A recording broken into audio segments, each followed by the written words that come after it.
शेरू दिन रात गली मोहल्ला में आवारागर्दी करने में मशहूर था। आवारा होने के बावजूद सभी गली मोहल्ले वाले उसे प्यार और सम्मान देते थे।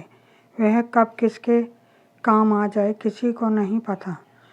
जब ज़रूरत पड़ती शेरू हाजिर हो जाता, काम को अंजाम देता।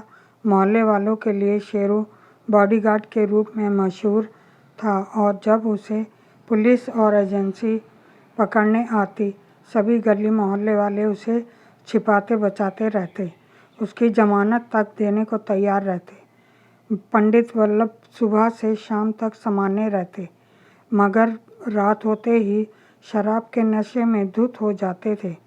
अधिकतर काम से लौटते समय रोज़ देर तक आते और तो बस स्टैंड पर उन्हें शेरू ही खड़ा मिलता था।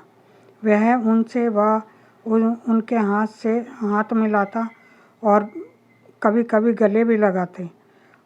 वह उनसे हाथ भी मिलाता और कभी कभी गले भी लगा लिया करता और कहते, आ गया मेरा भाई, मेरा लाल, मेरा दोस्त, और घर की ओर चल देते दोनों साथ साथ। मजाल है कोई चोर उचक्का धोखेबाज रास्ते में टकरा जाए। शेरू जो था उनका बॉडीगार्ड घर पहुंचकर शेरू को कुर्सी पर बैठाते और बातें करते करते खाना खिलाते। दोनों खाकर सो जाते। सुबह रोज़ शेरू जल्दी उठकर निकल लेता और अपने रास्ते। सुबह तक पंडित भी होश में आ जाते। दिन गुजरते गए। रोज़ का यह सिलसिला जारी रहा। एक सैनिक परिवार मोहल्ले में रहने आया, जो कुछ ज़्यादा और धनी था। सभी मोहल्ले वालों से और रौब से बात करता था, सब पर रौब चलाता। और एक दिन पानी सर से ऊपर बहने लगा तो शेरू की राघव से जोरदार हाथापाई हुई। शेरू ने राघव का सर काट दिया। बस इस बात पर पुलिस प्रशासन तक बात पहुंची और शेरू को पकड़ने की कोशिश की गई, लेकिन सब मोहल्ले वालों ने मिलकर उसे बचा लिया। केस और राजीनामा पर खारिज हुआ। सुबह से शाम तक आवारा घूम घूम कर कुछ भी खा लेना, कहीं कहीं छोटी मोटी लड़ाइयाँ करना शेरू की दिनचर्या थी। लेकिन पंडित वल्लभ को 4 किलोमीटर दूर बस स्टैंड से लाना और रात का खाना दोनों ने साथ साथ खाना उसका एक कर्तव्य व एक काम था जो सभी को विशेष लगता था।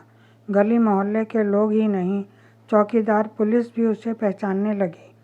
वह बहुत मशहूर होने लगा। एक रात जब पंडित वल्लभ को लेने स्टैंड पर खड़ा था, तभी राघव भी वहां आ गया। दोनों एक दूसरे को घूर रहे थे और लड़ने को तैयार थे। उस रात पंडित नहीं आए और शेरू बेचैन हुआ तो राघव भी बेचैन हो गया। दोनों एक दूसरे से पंडित वल्लभ को ढूंढने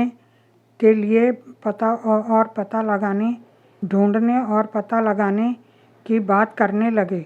दोनों कभी पंडित के घर जाते तो कभी स्टैंड पर आते। उनकी बेचैनी देखकर चौकीदार व बीट ऑफिसर भी उनके साथ होकर पंडित का पता लगाने लगे। पंडित के रिश्तेदारों से ऑफिसर का नाम लिया, फ़ोन किया तो पता चला कि पंडित के पिता का देहांत हो गया है।